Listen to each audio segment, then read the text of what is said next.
Hi, and welcome to my additional videos to help you in your calligraphy journey. This video, it's going to be focused on alternative characters. What are alternative characters or variations? Alternative characters are designed to give a high emphasis on the message or the word or words that you are writing, where there is a full customization of the message. If you think about a font, a script font, if it's a very limited script font, you might only have A to Z in upper and lowercase. And if you need to use the word Copperplate, which has 3 P's, or the word Wobble, which has 2 B's, the same character, it's going to be repeated 3 times or 2 times across the word. And this is going to make it look very mechanical. And that is exactly what we don't want. On the other hand, if you are using a very good and very professional script font, you might go to the glyph panel, and in there you will find 2 or 3 variations of every single character. And this is exactly for this reason, to bring this human and dynamic look and feel in your messages. So we are talking about calligraphy today, not typography, and we are going to bring this knowledge of stylistic or contextual alternates in calligraphy. So let's go. What I'm using currently is walnut ink, and I'm using an oblique pen holder and hand 101. If you need blank guidelines like these ones to work, you can follow the link on my bio on Instagram, and you will subscribe to my newsletters currently hosted with Substack. And after you subscribe, you will receive an automatic email with a link to download a set of guidelines like these ones with different styles of calligraphy. If you don't find the email, please check your spam or junk folder. All right, let's go. So now what I'm going to do is I'm going to set up a theme page on top so I can still see the lines through. That is how I normally work. I'm currently using Canson XL marker or marcador, and it is a very good paper. It's very thin, so allows me to see the lines underneath, and it also works really well with all types of ink or all types of writing tools. So this is my go-to paper at the moment. If you want to know more about materials, I will add a link on this video so you can learn more about materials and download a PDF file. Excellent, let's go. So I'm gonna start with the example of the word wobble, and we'll talk about alternative characters and types of connections based on the alternative characters of letter B. So if I'm working with a standard Copperplate alphabet, I will start writing, let's marking here the X height. Okay, I'm gonna use a blue fine liner. So I'm going to write a standard character set for the word bubble. So starting on the baseline, let's go a little bit closer. Cool, here. Starting on the baseline, I'm going up and I'm creating the loop for the B. And from here, I'm connecting the B to the U. And from the U to the second B. And from here to the third one.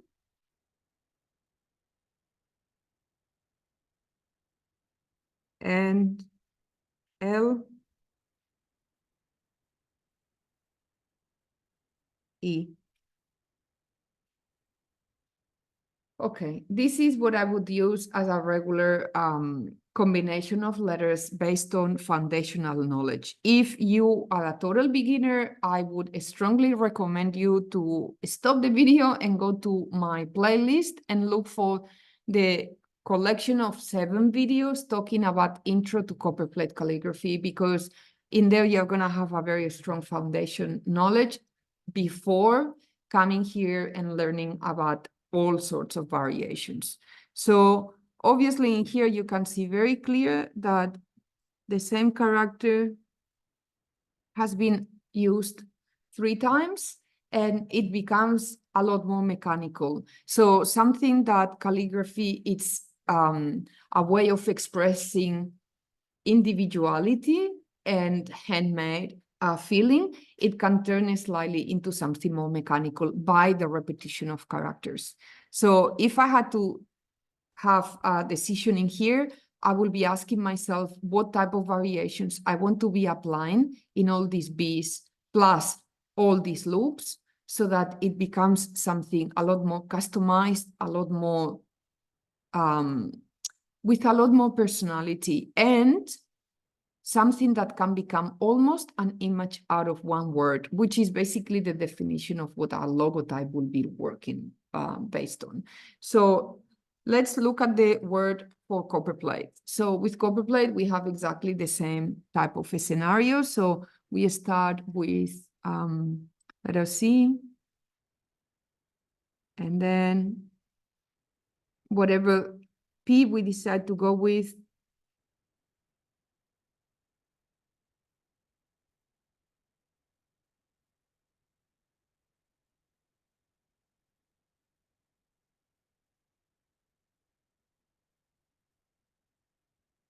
try not to make spelling mistakes as I'm talking.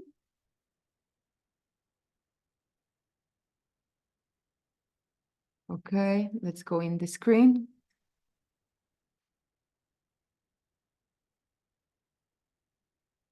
Okay, second example where we have the same challenge.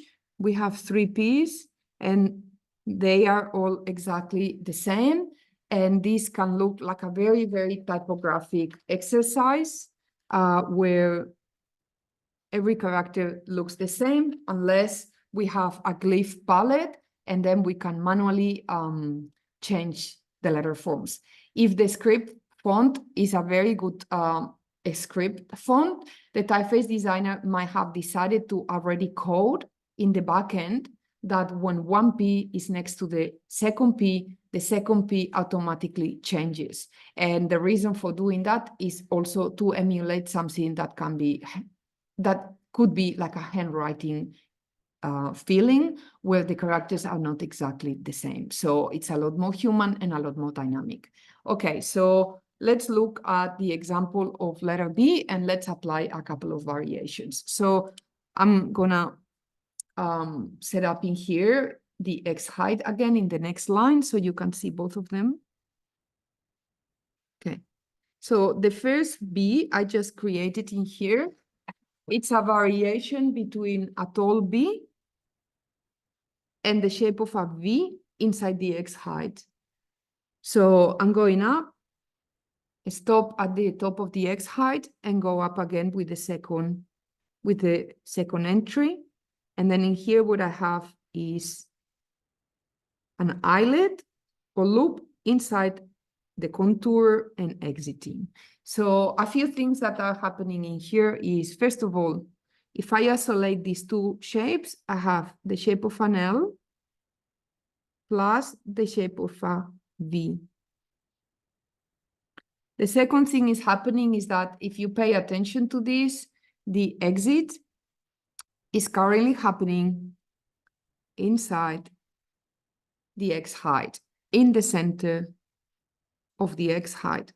And this is going to determine the type of connection that goes with the next character. So option 1, we have an L with a V shape and the exit, the connection is happening in the center of the X height. Okay, let's do this with a pointed pen and have a look. So I'm starting very thin, going up. Let me go and get ink again, or going up, stop, and going up again. Thin, push, and exit through the center of the X height. Variation number 1. Well, character, let's call that a standard character B, lowercase b. Now, option number 2. So option number 2, we can decide that we get rid of the loop. And we are now going to have like a straight descender. And from here, I'm going to keep the same body of the B and the same type of exit. If I get rid of the loop, personally, this is just my personal approach, I decide to do this B half a unit shorter. So that's an approach that you can do if you want to. You don't have to, but this is my personal approach. So now in here, that means that I start all the way from the center of the third unit and straight down, release pressure, and eyelet, exit through the center. Okay, that's now variation number 2. Now let's go into this next variation. So I can now decide that I want to keep the loop. So I'll start in the same way. And I'm going down, stop. And from here, I'm going to create a round B. So what I see inside this B is the same as if you imagine rotating this letter 180 degrees, and then we will obtain something very similar that it would look like a letter G. Okay, so the way how this is created is I'm going up thin. Let's go. Stop, I'm going up again. Now, halfway going up and going away, creating my oval and closing it. How do I join this B with any other letter form? So in here, I will go at the very bottom of the baseline. And from here, I will exit the stroke and connecting it to the next stroke. So this is how the connection will happen. So second thing we have to look at is that not only the shape is different, but the type of connection is different, because now we are obtaining a connection. I'll do this with a red pen that in this case was in the center of the X height. In this case, it's going to be coming from the baseline up. Okay, variation number 2. Variation number 3, I can decide that I now get rid of the loop. And again, I will start half a unit shorter. And from here, I will create the oval. And this time, I'm going to be exiting the oval through the center of the X height. Why? Because I'm creating a cursive or continuous movement. So you see that by doing that, now the exit or ligature to the next letter form happens in the center of the X height. So this will be variation number 3. And then if we do this with the pointed pen, okay, starting in the center of the third unit and down, stop, and from here up, oval, cursive movement, exit through the center. In here is slightly higher than the center, but that's fine. Sometimes I can maybe decide that the B is not going to completely connect to the next letter, or it's going to connect just like that, like simply touching the next letter, but not what I called holding hands with the next letter form. Okay, so this is the type of connection. So now when we go again into a new line, and we need to decide what is the combination of B's that we are going to use for. And of course, we have multiple versions of that. Let's go the X height. If you want to know more about variations, you will find several videos inside my playlist, Copperplate Variations, which talk about a lot of these things like introduction to ligatures, introduction to the ratio, introduction to different levels of contrast. So let's give it a try. So if we decided we start with the standard B,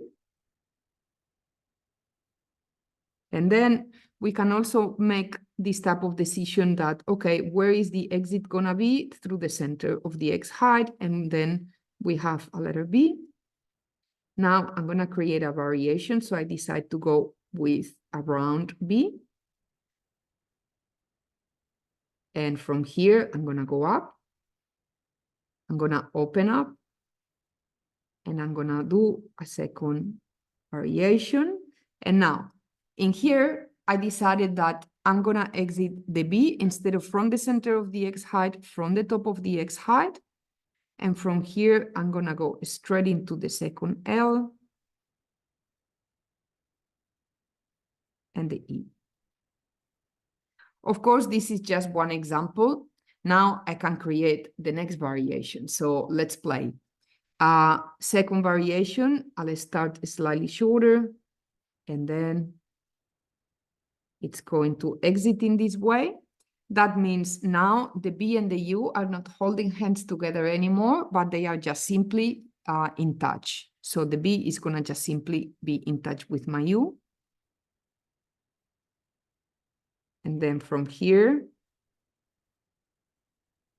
I can go into a loop with the B, down, second B, down, and another loop.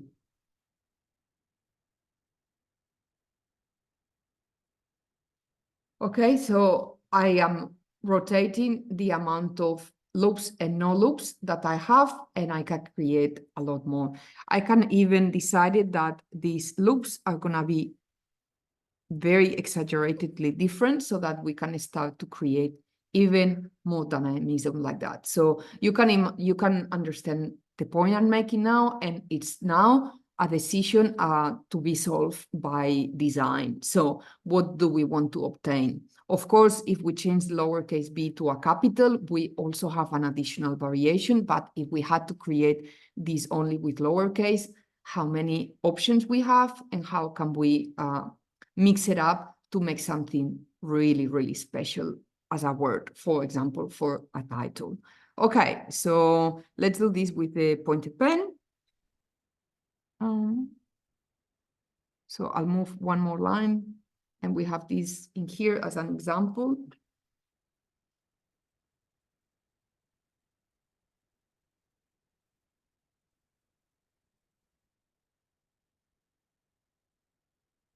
Option 1, so I'm going up and up again.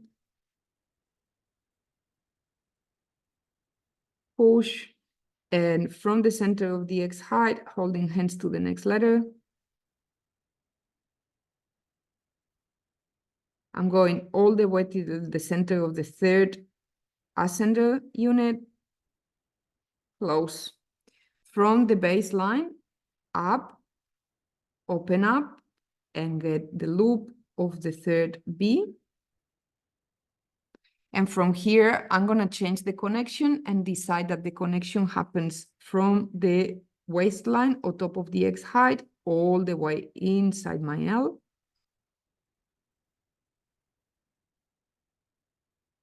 And the E and exit. Okay, so option number 1 is this. Today my ink is lighter, so I have to add more crystals. Second option, from the center of the third unit down, up, creating my oval, and exit. And letter U, loop for the B, and from the top, I'm gonna be just touching the next B and straight down.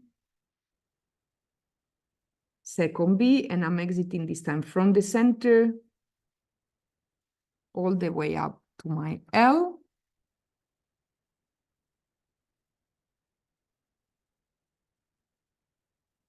And the